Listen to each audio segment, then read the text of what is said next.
Okay, so one thing I've done is just I just noticed there just before I went to the next piece here that we need to make sure that our horizontal z-axis here is in the middle of our building. Now it kind of offshoots here. We got perspective issues with the camera, so it won't be exactly right. But I'm going to kind of like place the z-axis here down here, and basically all I've done is I've just gone and figured out just by trial and error that minus 0.45 is what it needs to be. Okay, so that will possibly help. You might need to pause and just kind of do that. If not, then that's fine, that's all good. I'm going to kind of get rid of these two objects here because we've got the light here and we've got the camera, and they're just kind of going to get in the way a little bit. So I'm just going to right click, press X on both of these, so it's gone. And then right click on our cube, so that this is what we've got. Now then, the first thing that I think I'm going to do is I'm going to set this cube up so that it's ready to kind of use. Now I'm going to make sure we're still in our transform area here. Okay, and this time what we're going to do is we're going to build only half of this, and I'm going to mirror it. Yeah, because the two sides are pretty identical really. So we're going to build half of it and then we're going to mirror it. So we only need basically half of this cube. So I'm going to start off by changing our dimensions to 8. Okay, and you can see now we've got half of our cube. And the other thing I want to do is just kind of figure out roughly how kind of tall it is. So I'm going to just,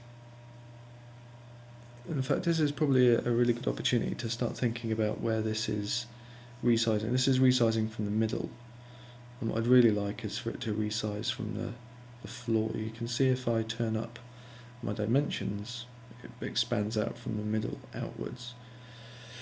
So it's probably a good idea to have a quick look at how you can use the pivot on this. Okay, change where the pivot location is.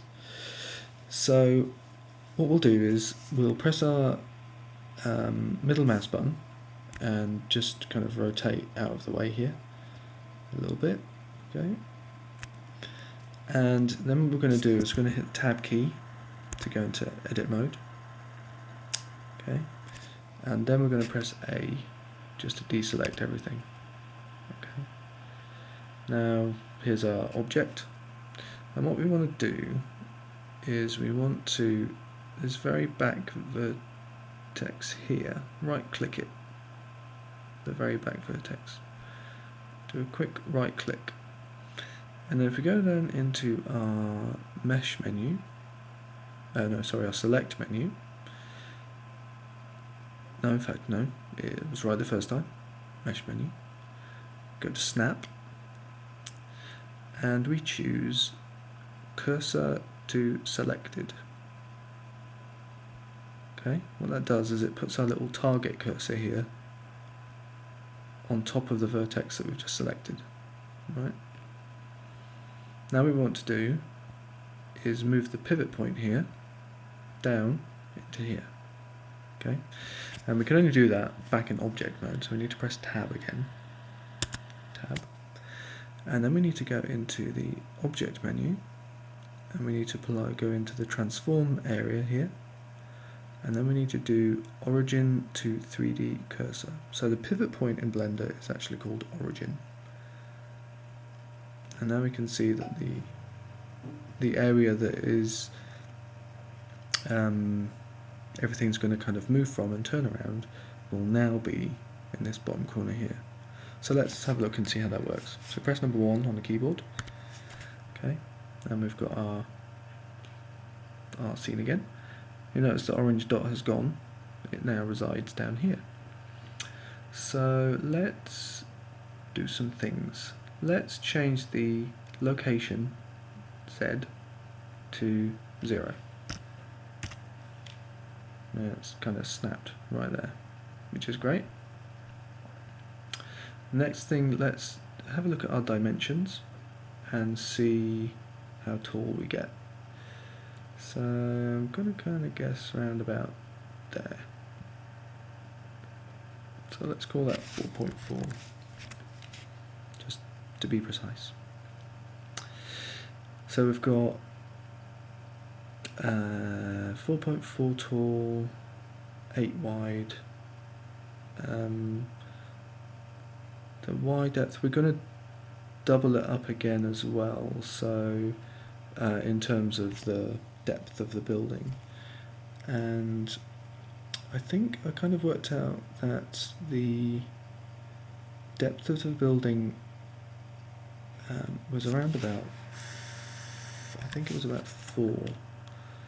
We can change this as we go along, because at the moment the depth's not enormously important. But so in fact, if it's 4 meters deep, then we'll need to put 2 in here, because we're going to mirror it again on the y-axis. So it'll make more sense shortly when we've done this. So let's just go with the dimensions here: 8 to 4.4. Okay. The next thing I want to do is just kind of make sure that our cube here sits to one side of the blue line, because we're going to flip it over the blue line basically. So our location up here, we can turn this also to 0. Okay, now that's flipped over here really rather nicely. And the other thing that's useful to do also is to just reset all of these things so they all make sense again. There were 0, 0 and 1s. So the way we do that is we press Control A, and we just hit location, Control A again, and hit scale. And now you can see what it's done is flip these back to 0, 0, 0, 0, 0, 0. Okay, dimensions are still the same, but these are slightly different. These are back reset the way they were. Okay, so that's our cube set up against our backdrop really nicely. We've changed the origin here so that it's in the middle, and we're about ready to start flipping stuff around. So we'll do that next.